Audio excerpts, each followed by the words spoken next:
teman-teman, dan juga yang terhormat Enci Jaini Imbang. Pada kesempatan kali ini, saya akan mempresentasikan tentang surat dinas.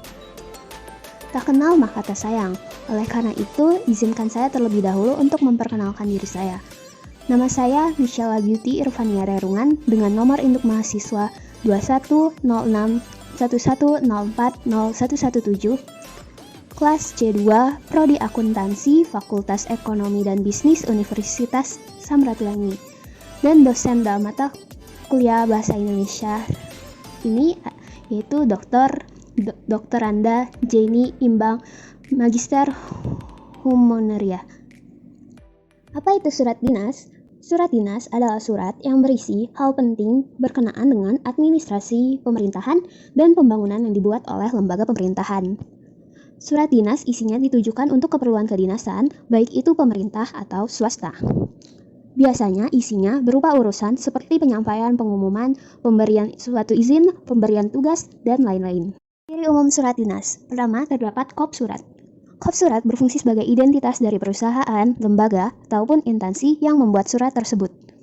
Biasanya kop surat berisi logo perusahaan atau lembaga atau instansi, nama perusahaan atau lembaga atau instansi, alamat perusahaan atau lembaga atau instansi, dan nomor telepon dan kontak perusahaan atau lembaga atau instansi yang dapat dihubungi.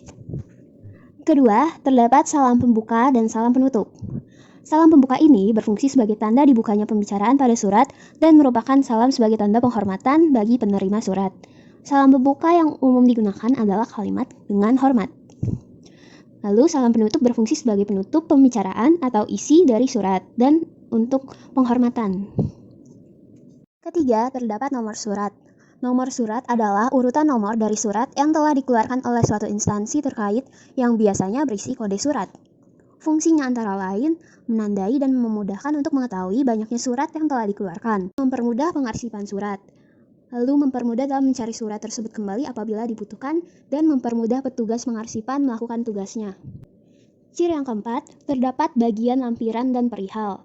Lampiran adalah suatu hal yang melengkapi surat yang berupa dokumen pendukung dan merupakan kesatuan dengan surat pengantarnya. Perihal merupakan tujuan dibuatnya surat tersebut untuk memberikan petunjuk kepada penerima surat mengenai masalah pokok surat. Kelima, menggunakan bahasa resmi. Penulisan dalam surat dinas dituliskan dengan format dan memakai bahasa resmi. Pemakaian ragam baku bahasa Indonesia dalam surat dinas mencerminkan pikiran yang cendekia dan berwibawa. Keenam, terdapat stempel dan tanda tangan instansi. Tanda tangan berfungsi untuk memastikan identifikasi atau memverifikasi ciri-ciri penanda tangan yang berkaitan dengan kesahan surat dinas yang dikeluarkan. Sedangkan stempel berfungsi sebagai identitas atau pengenal dari instansi atau perusahaan yang mengeluarkan surat. Dengan stempel, keresmian dari suatu surat akan semakin kuat. Syarat surat dinas. Yang pertama, format dari surat harus teratur sesuai dengan format surat dinas. Isi dari surat tidak terlalu panjang, harus langsung pada inti yang ingin disampaikan. Kemudian bahasa yang digunakan harus bahasa resmi, sopan, dan mudah untuk dipahami pembaca. Surat harus menggambarkan citra dari instansi atau lembaga yang membuatnya. Bagian surat dinas. Pertama, ada kop surat. Seperti yang telah dijelaskan sebelumnya bahwa kop surat merupakan identitas dari suatu instansi, sehingga biasanya dalam kop surat berisi logo, nama, alamat, dan kontak yang bisa dihubungi dari instansi tersebut. Kedua, tanggal surat. Tanggal surat merupakan tanggal di mana surat tersebut dibuat. Tanggal surat ini biasanya ditulis di bawah kop surat, tapi di sebelah kanan. Ketiga, nomor surat. Nomor surat terdiri atas 4 bagian. Bagian pertama adalah nomor urut surat keluar. Bagian kedua, kode unit kerja. Bagian ketiga, kode perihal. Dan bagian keempat, tahun pembuatan surat. Di bawah nomor surat terdapat lampiran, dan di bawahnya lagi terdapat hal atau perihal. Kedua bagian tersebut sudah dijelaskan sebelumnya. Apabila tidak terdapat lampiran, maka ditulis dengan strip. Keenam, alamat surat atau alamat tujuan.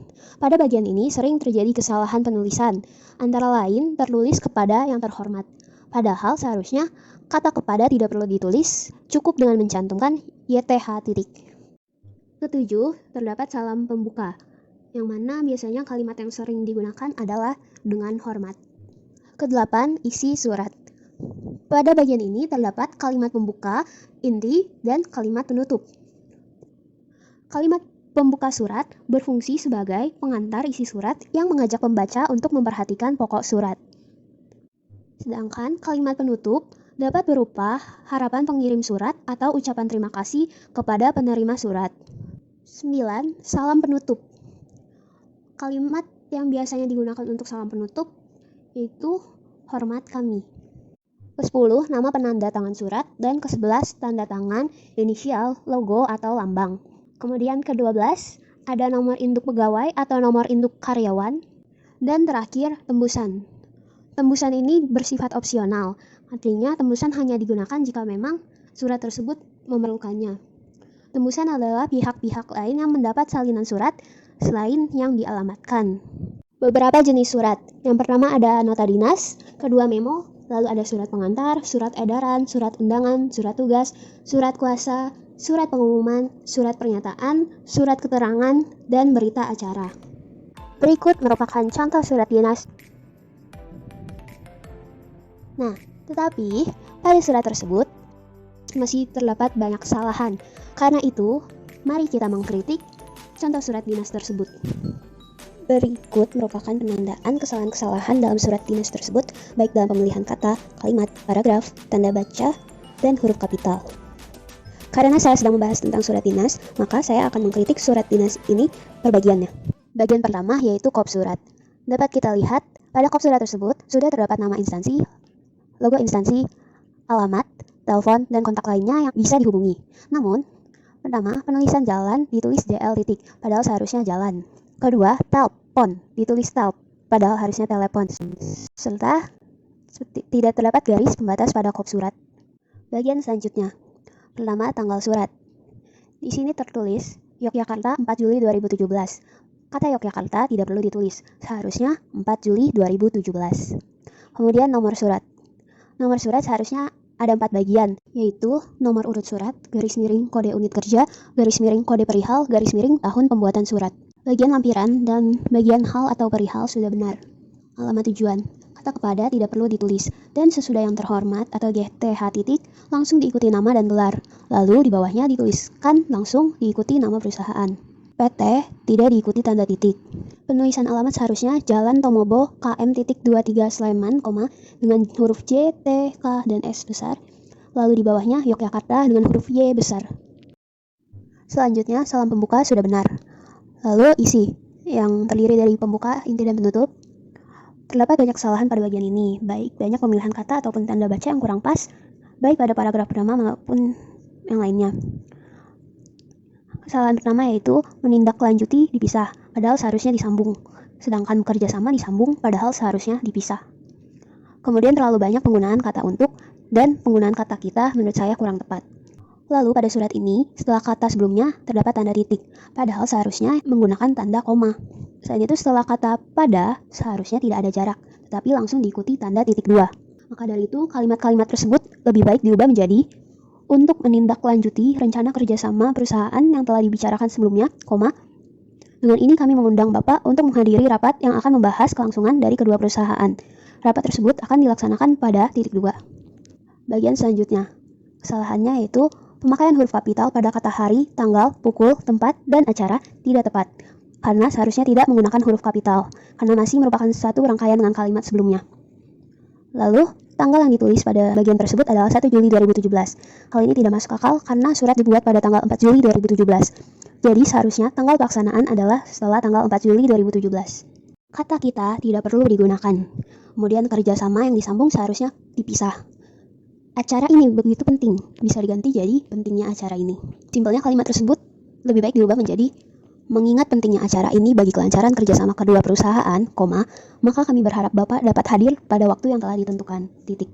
Bagian selanjutnya, terdapat kesalahan penulisan, yaitu da, itu salah ketik, seharusnya dan, lalu kerjasama seharusnya dipisah. Selanjutnya, nama sudah benar, namun di bagian atas harusnya dituliskan keterangan jabatan penanda tangan, bukan di bawah nama. Selain itu, PT tidak diikuti tanda titik. Lalu, tidak terdapat tanda tangan, inisial, maupun logo atau lambang instansi. Kemudian tidak terdapat nomor induk pegawai maupun nomor induk karyawan. Tembusan. Karena hanya ditujukan kepada satu orang dan saya tidak tahu apakah ada orang lain yang menerima salinan ini, tembusan tidak perlu ditulis. Nah, berikut ini contoh surat dinas yang sudah diperbaiki.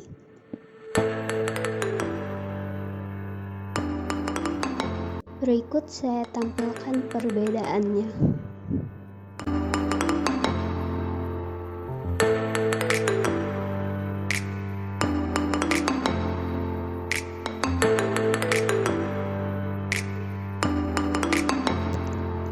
Sekian dari saya, terima kasih telah menonton.